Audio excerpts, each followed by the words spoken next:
wa uququl walidain, na kuwaasi wazazi wawili baba na mama, kadhalika na wale wenye daraja ya baba na mama, kama wanavyosema ulama. Kuna watu wana daraja la baba, kaljad abul ab, kama vile babu ambaye ni baba wa baba na nafasi ya baba, bali huyo ndio baba mkuu, babu. Wal ammu, na ammi, ndugu wa baba, ndugu yake baba yako, ima kwa baba mmoja na mama mmoja, au kwa mzazi mmoja, ndugu ya baba yako ammi ni baba. Mtume alayhi salam aliwaambia masahaba, ama sha'artum anna amma ar-rajuli sinu abihi, kwa nyinyi hamjui kwamba ammi yake mtu ni kama baba yake? Baba mkubwa, baba mdogo ni baba kabisa, daraja yake ni daraja ya baba yako.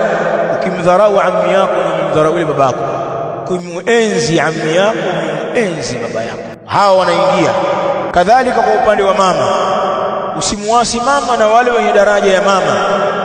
Wenye daraja ya mama ni aljadda, ni bibi mzaa mama, ni mama, na ndio maana anatangulizwa hata kwenye malezi ya Uislamu.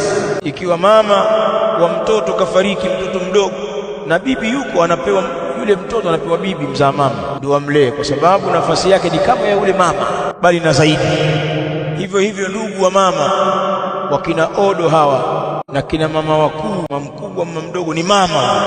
Alkhalatu, tunasema bimanzilati al-umm, kuwa mama ni daraja la mama. Sasa kuwaasi hao ni katika madhambi makubwa.